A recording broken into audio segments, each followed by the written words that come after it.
Bonjour et bienvenue, voici notre tour d'horizon économique, géopolitique, sanitaire et boursier. Nous sommes le vendredi 8 janvier. Et pour comprendre comment tourne la planète finance, c'est sur la bourse au quotidien et nulle part ailleurs. Et l'épisode du jour s'intitulera Destruction d'emplois, création monétaire. Et oui, les chiffres de l'emploi publiés ce vendredi, les statistiques les plus attendues de la semaine auraient dû faire l'effet d'une douche froide. Alors on n'attendait pas monts et merveilles naturellement, avec peut-être 50 à 70 000 emplois créés, bien loin des 300 000 et quelques du mois de novembre, encore plus loin des 650 000 après révision du mois d'octobre, mais on ne s'attendait quand même pas à une destruction de 140 000 emplois. Alors, les économistes attribuent cela évidemment aux premières mesures de restriction anti-Covid. C'est incontestable. Cela a forcément dû jouer en Californie, à New York, dans quelques métropoles qui ont déjà pris des mesures de couvre-feu, voire de quarantaine.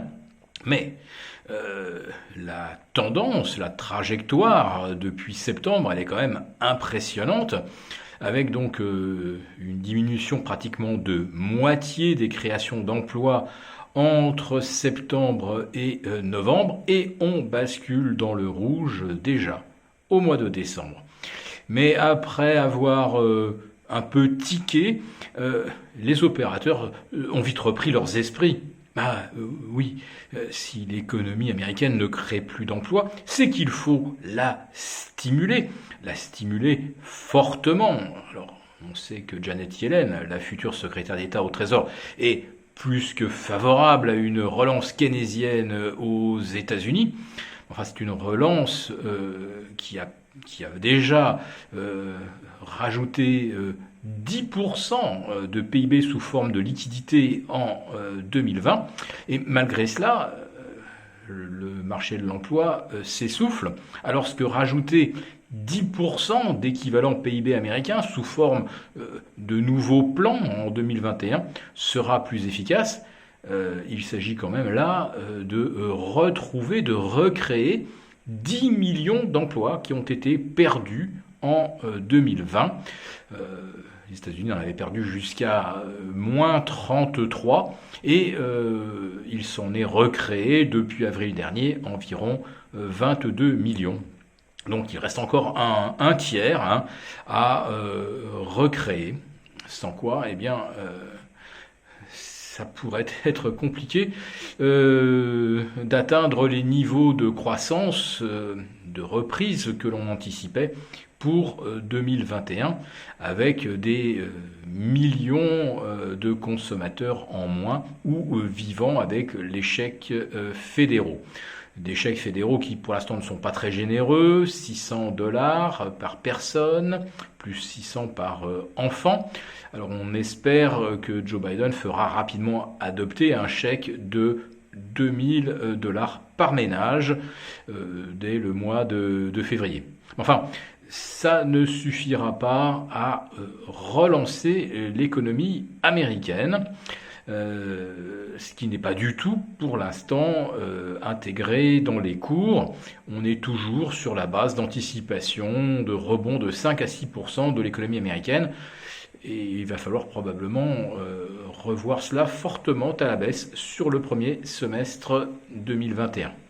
Donc ces révisions à la baisse devraient à un moment peut-être provoquer une reprise de respiration sur les marchés américains, mais on voit bien qu'aujourd'hui, avec un Tesla voyant sa capitalisation exploser de plus 55 milliards en une séance, celle du Bitcoin exploser de 50 milliards, toujours en moins de 24 heures, on voit qu'en fait, ces actifs complètement décorrélés du réel aspirent littéralement les liquidités, parce que le premier critère, ce n'est pas aurons-nous de la croissance, aurons-nous de meilleures marges. Aujourd'hui, ce sont des machines qui décident, et elles décident fort logiquement d'allouer les liquidités là où elles affichent le taux de reproduction, le taux de plus-value le plus élevé.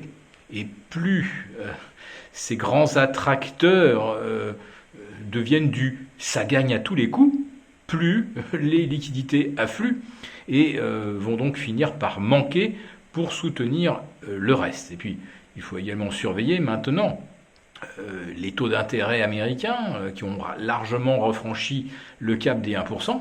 On a même atteint aujourd'hui les 1,10. Heureusement que les mauvais chiffres du chômage sont venus tempérer un petit peu les anticipations inflationnistes.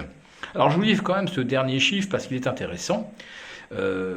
140 000 destructions d'emplois, taux de chômage inchangé à 6,7, mais coûts salariaux en hausse de 0,8%, 4 fois plus que prévu. Est-ce qu'on ne serait pas justement en train d'assister à la preuve que le marché du travail est aussi un marché à deux vitesses, une sorte de reprise en cas, pas d'emploi pour l'instant dans les secteurs du loisir, tourisme, transport aérien, et des tensions fortes sur tout ce qui a trait à l'économie dématérialisée, au travail virtualisé, délocalisé.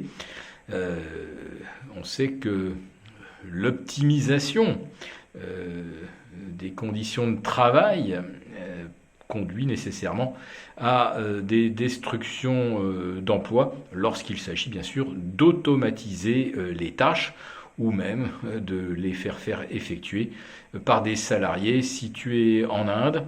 Donc l'année 2021, les marchés l'ont abordé, à mon avis, avec un optimisme un petit peu démesuré.